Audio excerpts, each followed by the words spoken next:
Hello student, welcome to JR Pars education online classes.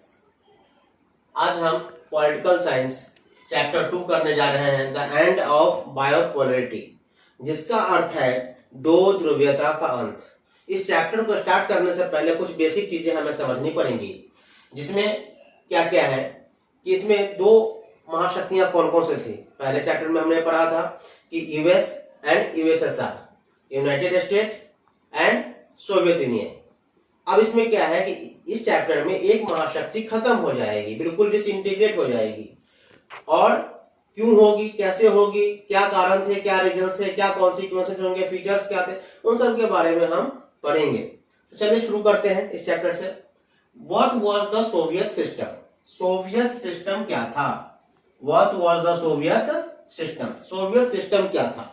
इससे पहले क्या है, हमें सोवियत सिस्टम को समझने में दो चीजें जाननी है कि ये द यूएसएसआर का फुल फॉर्म क्या है?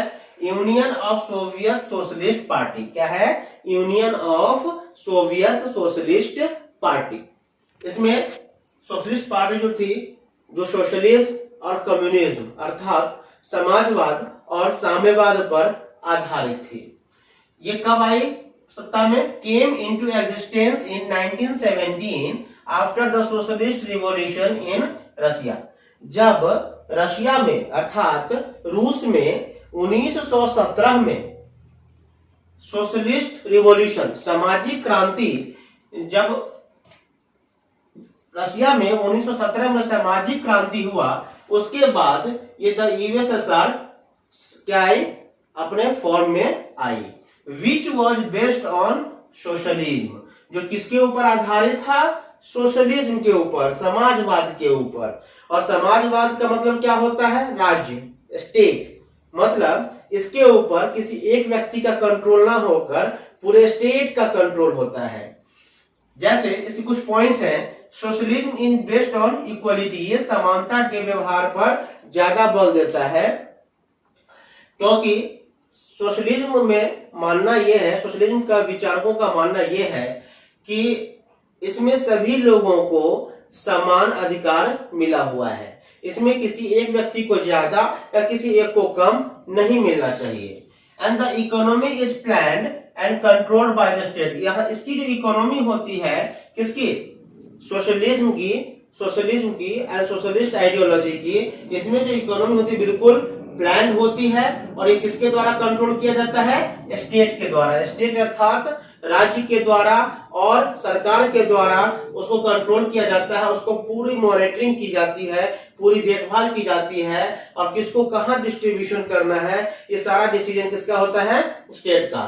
नेक्स्ट पॉइंट है सिंगल पार्टी सिस्टम। क्या है? रशिया में, यूएसएसआर में एक ही सिंगल पार्टी थी जो 70 सालों से राज कर रही थी, और पार्टी क्या थी? सोशलिस्ट पार्टी, जिसे हम समाजवादी पार्टी के नाम से जानते हैं। और आपको पता होना चाहिए कि जहां पर यूनिपोलर सिस्टम होता है, यूनिपोलर मतलब क्या होता है कि एक ही पार्टी राज करेगी, वहां पर बहुत सारे कॉन्सिक्वेंसेज होते हैं, एनार्किस्ट होते हैं, तानाशाही होती है। और यही तानाशाही यूएसएसआर में था, जो पिछले 70 सालों से चली आ रही थी, और वो पार्टी का नाम था सोशलिस्ट पार्टी। ये सोशलिस्ट सिंगल पार्टी सिस्टम का क्या है? The Soviet political system was centred around the communist party. और सोशलिस्ट पार्टी के साथ साथ क्या था? वहां पर सोशलिस्ट आइडियोलॉजी थी और कम्युनिस्ट पार्टी थी, जो सोशलिज्म को बढ़ावा देती थी। And no opposition were allowed, वहां पर कोई अपोजिशन पार्टियां भी नहीं थी। जैसे हमारे भारत में सैकड़ों पार्टियां हैं, रीजनल पार्टियां अलग हैं, नेशनल पार्टियां अलग हैं, एक दूसरे को अधिकार है, एक दूसरे को पक्ष विपक्ष जिसे कहते हैं, पार्टी और पोजिशन जिसे कहते हैं। लेकिन रशिया में, सोवियत यूनियन में ऐसा कुछ भी नहीं था। यूएसएसआर में वहां पर एक ही पार्टी थी, वो थी कम्युनिस्ट पार्टी, जो सोशलिस्ट आइडियोलॉजी को फॉलोअर थी। और वहां पर कोई विरोधी पार्टियां, कोई विपक्षी पार्टियां वहां पर नहीं थी। उसके बाद है, एक क्वेश्चन उठता है कि why the Soviet union became a great power after the second world war। Second world war जो हुआ था, उसके बाद सोवियत यूनियन ग्रेट पावर, एक महान शक्ति कैसे बन गया? आपको पता है कि पिछले चैप्टर में हमने पढ़ाया था, फर्स्ट चैप्टर में, कि सेकेंड वर्ल्ड वॉर 1939 से 1945, 1939 टू 1945, उसमें क्या हुआ था कि सेकेंड वर्ल्ड वॉर हुआ था, जिसमें अमेरिका के द्वारा, यूएस के द्वारा जापान के दो शहर नागासाकी और हिरोशिमा पर लिटिल बॉय और फैट बॉय नाम के एटम बम ड्रॉप किए गए थे, जिसके बाद जापान सरेंडर कर दिया था और जापान बिल्कुल बुरी तरह से हार गया था और बर्बाद हो गया था। लेकिन क्वेश्चन ये उठता है यहाँ पर कि वहां पर क्या है कि दो सुपर पावर में से एक सुपर पावर, ये जो सोवियत यूनियन था, ये ऐसा क्या हुआ कि सेकेंड वर्ल्ड वॉर के बाद ये बहुत अपने आप बूम करके आ गया। तो आपने पढ़ा था कि वहां पर जो था axis powers and allied powers थे फर्स्ट चैप्टर में। उसमें क्या था कि एक ग्रुप में कौन कौन था? जापान, जर्मनी और इटली, और दूसरे में कौन था? USSR, Britain and France. चारों बड़ी शक्तियां एक तरफ और तीन एक तरफ। उन दोनों ग्रुप के बीच में इसलिए लड़ाइयां हो रही थी कि अपने आप को सुपर पावर बनने के लिए। लेकिन जब जापान पर एटॉमिक अटैक हो जाता है तो क्या होता है कि जापान सरेंडर कर देता है और जापान, जर्मनी और इटली, इन तीनों को ख्वाब ही रह जाता है। और इन एक जो ग्रुप जीतता है, इसमें से एक यूएस है और दूसरा यूएसएसआर। ब्रिटेन और फ्रांस अपनी आकांक्षा को पूरा करने में असफल हो जाते हैं। तो बचे कौन? दो, यूएस और यूएसएसआर। तो यूएस तो बन ही चुका था और यूएसएसआर जो है ये भी सुपर पावर बना, ग्रेट पावर बना, महान शक्ति बनी। लेकिन कैसे बनी, इसके क्या कॉन्सिक्वेंसेस थे, रीजन क्या थे? तो पहला रीजन था एफिशिएंट ट्रांसपोर्ट सिस्टम। इनके पास जो था ट्रांसपोर्ट सिस्टम बहुत ही अच्छा था। कहीं से दूर दराज के क्षेत्रों में भी जाने के लिए ट्रांसपोर्टेशन बहुत ही उस समय के हिसाब से न्यू टेक्नोलॉजी से था। और आदान प्रदान और आने जाने आवागमन की सुविधा ज्यादा होने के कारण वहां यूएसएसआर में जो था बहुत सारी चीजें डेवलप हो रही थी। तो ट्रांसपोर्टेशन सिस्टम का किसी भी देश की इकोनॉमी में बहुत बड़ा रोल होता है। उसके बाद है कॉम्प्लेक्स कम्युनिकेशन नेटवर्क। इनका जो कम्युनिकेशन नेटवर्क था वो भी कॉम्प्लेक्स था, मतलब कि एक जगह की बात दूसरे जगह तक पहुंचाने के लिए, जिसे हम कहते हैं कि मैसेजेस को सेंड करना आसानी से पहुंचा जा सकता था उस समय यूएसएसआर में, जिसके कारण टेली कम्युनिकेशन जो था वो भी बहुत अच्छा सिस्टम था। उसके बाद है vast energy resources including oil, iron and steel. क्या है? Oil, iron and steel etcetera. और इनके पास जो रिसोर्सेज भी ज्यादा थे, मिनरल्स थे, स्टील थे, आयरन थे, ऑयल थे, ये सारी चीजें जो थी इनके पास बहुत ज्यादा मात्रा में थी, जिनके कारण ये अपना काम आसानी से कर सकते थे। और उसके बाद है मिनिमम स्टैंडर्ड लिविंग। वहां की जो सरकार थी वो अपनी जनता को जो मिनिमम स्टैंडर्ड ऑफ लिविंग, मतलब जो बेसिक नीड्स होती है, रोटी, कपड़ा, मकान, स्वास्थ्य, शिक्षा, food, cloth and shelter, health and education, वो सब देने में सफल हो पाई। और इसके कारण क्या हुआ कि वहां के लोग खुश रहने लगे, अपनी सरकार की तारीफ करने लगे। और जब जनता खुश होती है तो सरकार अपने आप सारा काम करती है और तरक्की करती है। उसके बाद है नो एम्प्लॉयमेंट। वहां पर मतलब नो अनएम्प्लॉयमेंट, मतलब वहां पर कोई बेरोजगारी नहीं थी। क्या थी? वहां पर कोई बेरोजगारी नहीं थी। ऐसा नहीं था कि कोई व्यक्ति बेरोजगार है, वहां पर हर चीज सब कुछ था। तो इसमें हमने क्या पढ़ा कि सोवियत सिस्टम क्या था, 1917 के रशियन रिवॉल्यूशन के बाद आया था। उसके बाद क्या इकोनॉमी उनकी प्लान थी, कंट्रोल स्टेट के द्वारा किया जाता था। सोशलिज्म जो था वो इक्वलिटी के बेस पे था। उसके बाद जो है सिंगल पार्टी सिस्टम थी। जो सबसे बड़ी पार्टी कौन थी? वहां पे एक ही पार्टी थी, कम्युनिस्ट पार्टी, 70 सालों से राज्य कर रही थी। और उसके बाद कोई ऑपोजिशन नहीं था वहां पे। उसके बाद एक प्रश्न ये उठता है कि सुपर पावर कैसे बन गया यूएसएसआर, और ग्रेट पावर कैसे बना, महाशक्ति? तो एफिशिएंट ट्रांसपोर्टेशन सिस्टम था, उसके पास कॉम्प्लेक्स कम्युनिकेशन नेटवर्क था, वास्ट एनर्जी थे, जैसे आयरन थे, ऑयल थे, स्टील था, जैसा कि अभी बताया था थोड़ी देर पहले। उसके कारण पिन से लेकर कार तक की वस्तुएं अपने ही देश में उत्पादन करना। उसके बाद है मिनिमम स्टैंडर्ड लिविंग, अपने देश की जनता को हर एक चीज और इंश्योरेंस करवा के देना, फूड, क्लोथ, सेंटर देना, बच्चों की पढ़ाई लिखाई देना, बिल्कुल सब्सिडाइज कर देना, बिल्कुल सब्सिडी पे देना, ना के बराबर। और हर कोई खुशहाल रह रहा था, नो अनएम्प्लॉयमेंट, वहां पर कोई बेरोजगारी नहीं थी। तो ये सारी चीजें जो थी, ये सारी चीजें थी जिसके कारण जो सोवियत यूनियन था वो ग्रेट पावर के रूप में बन गया। अब इसके बाद जो है हम अगला टॉपिक पढ़ने जा। सो फ्रेंड्स, अब तीसरा टॉपिक होता है, तीसरा क्वेश्चन जो उठता है इसी चैप्टर में, why the Soviet Union system lag behind the western triad. मतलब why the Soviet Union system lag behind the western triad. मतलब आपको याद होगा, अगर आपने ढंग से वीडियो देखा होगा, पढ़ा होगा, तो कि फर्स्ट चैप्टर में हमने पढ़ाया था कि वेस्टर्न अलायंस और ईस्टर्न अलायंस। वेस्टर्न अलायंस में क्या था कि नाटो वाले कंट्री थे और वो हर तरीके से डेवलप हो रहे थे, क्योंकि NATO was lead by US, मतलब अमेरिका। अब प्रॉब्लम ये है कि यहां पर जो वेस्टर्न कंट्रीज हैं, मतलब वेस्टर्न यूरोप, जो नाटो वाले कंट्री हैं, उससे पीछे यूएसएसआर कैसे रह गया, सोवियत यूनियन कैसे रह गया। व्हाट वर द रीजंस क्या थे, क्या कारण थे। तो चलिए उस कारण को हम देखते हैं एक बार। पहला है लैक ऑफ डेमोक्रेसी। क्या है? Lack of democracy. डेमोक्रेसी का मतलब क्या होता है? लोकतंत्र। लोकतंत्र का डेफिनेशन क्या होता है? जनता का, जनता के लिए, जनता के द्वारा बनाई गई शासन व्यवस्था है, सरकार है। In the words of Abraham Lincoln, democracy varies of the people, for the people and by the people. तो यहां पर क्या है कि जो नाटो वाले कंट्री थे वेस्टर्न अलायंस, उसमें तो डेमोक्रेसी थी, लोकतंत्र नाम का चीज था।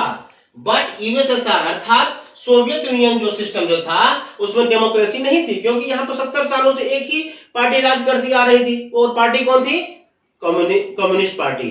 और कम्युनिस्ट पार्टी बहुत ही क्रूर थी। क्रूर तो होगी ना दोस्तों, जब कोई आपके अपोजिट में कोई विरोध करने वाला नहीं होगा तो आप तो मनमानी करोगे। और वही हाल यूएसएसआर में, सोवियत यूनियन में क्या था कि कम्युनिस्ट पार्टी का था।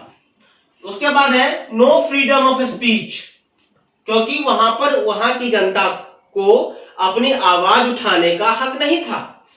और क्यों नहीं था?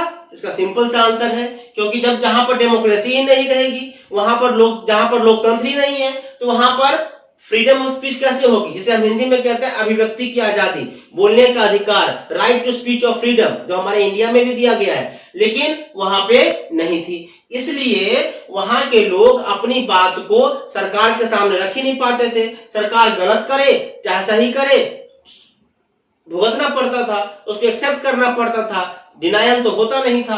और इसलिए वहां पर फ्रीडम ऑफ स्पीच नहीं था। हाँ, कुछ इतिहासकारों ने और कुछ विद्वानों ने, कुछ कार्टूनिस्ट ने अपनी बातों को कहानी, कविता, कार्टून के माध्यम से रखने की बात की है, पेश की है, लेकिन जो फ्रीडम ऑफ स्पीच में जो रिजल्ट आता है, परिणाम आता है, वो कार्टून बनाकर अपनी बात जाहिर करने से नहीं होता है। उसके बाद है an unaccountable single party system.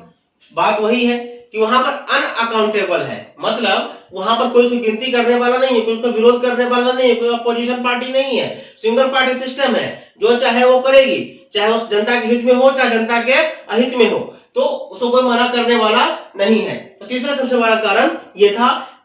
चौथा कारण क्या था कि शॉर्टेज ऑफ कंज्यूमर गुड्स। जो कंज्यूमर गुड्स, थोड़ी देर पहले जो आपको मैंने पढ़ाया कि जो कंज्यूमर गुड्स वहां की जनता पिन से लेकर कार तक उत्पादन करती थी, क्वालिटी तो, क्वांटिटी तो थी लेकिन क्वालिटी नहीं थी। उनके पास उस जो मात्राएं तो थी, गुणवत्ता नहीं थी। और वहां की जो लोगों की जो क्रय शक्ति थी, मतलब परचेजिंग पावर थी, वो उस समय ज्यादा थी। लेकिन अब जो है परचेजिंग पावर कम हो गई है, क्रय शक्ति, खरीदने की क्षमता, जिसके कारण क्या हुआ कि सोवियत यूनियन जो है धीरे धीरे पीछे की ओर जाने लगा। आगे की ओर बढ़ने के बजाय पीछे की ओर जाने लगा। और पांचवा जो सबसे महत्वपूर्ण रीजन था दोस्तों, वो था इन्वेजन ऑफ अफगानिस्तान 1979 टू 1989। तो 1979 से 1989 में 89 तक 10 सालों तक अफगानिस्तान में रशिया ने वहां पर क्या हुआ कि अपने आर्मी को लगा रखा था, जिसके कारण सारा पैसा उसको कहां चला गया? इन्वेजन ऑफ अफगानिस्तान में युद्ध के समय। और लगभग 10 सालों तक ये हुआ। और 1979 से 1989 जो रशियन आर्मी थी, आपको बता दूं जानकारी के लिए, रशियन आर्मी को उस समय रेड आर्मी भी कहा जाता था। रशियन आर्मी को क्या कहा जाता था? रेड आर्मी, जिसको एक बड़ी महाशक्ति की सेना को रेड आर्मी कहा जाता था। और सोचने वाली बात है कि अफगानिस्तान छोटा सा था, फिर कैसे रशियन आर्मी वहां से जो हार गई। लेकिन आपको बता दूं कि अफगानिस्तान को सपोर्ट कौन कर रहा था? दूसरी सुपर पावर कौन थी? US, America. और जब अमेरिका सपोर्ट कर रहा था तो 10 सालों तक अपना इन्वेशन करने के बाद, अपना लड़ाई लड़ने के बाद, सारी पूंजी सारी ताकत लगाने के बाद, झोंकने के बाद वहां से रशियन आर्मी को दुम दबाकर भागना पड़ा। तो ये जो सबसे बड़ी बेइज्जती हुई, किसी को दोस्तों ऐसा कहा जाता है किसी को जान से मार दो वो चलेगा, या किसी को जलील कर दोगे तो इंसान जिल्लत से ही मर जाता है। और वो भी उसके लिए जो सोवियत यूनियन यूएसएसआर दूसरी महाशक्ति थी पूरे विश्व में, पूरे विश्व की अर्थव्यवस्था एक तरफ, इन दोनों में से किसी एक की अर्थव्यवस्था एक तरफ, किसी भी घटना को अंजाम देने के लिए ये बिल्कुल ताकतवर थे और बिल्कुल उस लायक थे कि किसी भी घटना को पूरे विश्व में प्रभावित कर सकते थे अलग अलग समय पर। फिर भी रशियन आर्मी को 10 सालों तक लड़ाई लड़ने के बाद जलील होके हार कर दुम दबाकर भागना पड़ा, जिसके कारण एक बेइज्जती महसूस हुई। और ये भी कारण था कि वहां की जनता को बात समझ में आ गई कि हमारे आर्मी में, हमारे सरकार में अब ताकत नहीं रही, वो बात नहीं रही, जिसके कारण वहां की जनता भी धीरे धीरे अपना विश्वास खोने लगी। तो 5 कारण थे दोस्तों। पहला था लैक ऑफ डेमोक्रेसी, लोकतंत्र की कमी। दूसरा नो फ्रीडम ऑफ स्पीच, मतलब वहां पर अभिव्यक्ति की आजादी नहीं थी यूएसएसआर में। और an unaccountable single party system, एक ही पार्टी थी 70 सालों से राज करती आ रही थी, अत्याचारी पार्टी थी, वो थी कम्युनिस्ट पार्टी।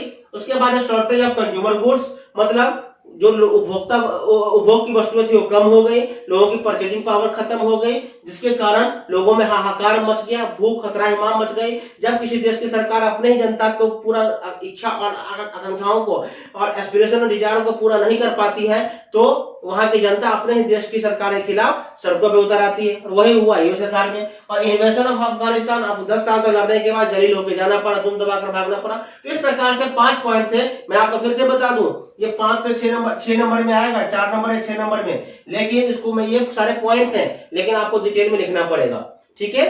तो ये इस तरह से ये सारी चीजें, 3 पॉइंट को हमने पढ़ा इस वीडियो में। बाकी की जो शॉक थेरेपी है, शॉक थेरेपी क्या होता है, कॉन्सिक्वेंसेस क्या है, उसका परिणाम क्या निकले, उसका प्रभाव क्या पड़ा, तो वो सारी चीजों के बारे में अगली वीडियो में हम बात करेंगे। अगर आपको क्लास अच्छी लगी, अगर क्लास कंटेंट अच्छा लगा तो आप लाइक कीजिए, सब्सक्राइब कीजिए, शेयर कीजिए और अपने दोस्तों के साथ भी शेयर कीजिए ताकि उनको भी पॉलिटिकल साइंस में ज्यादा से ज्यादा बेनिफिट हो।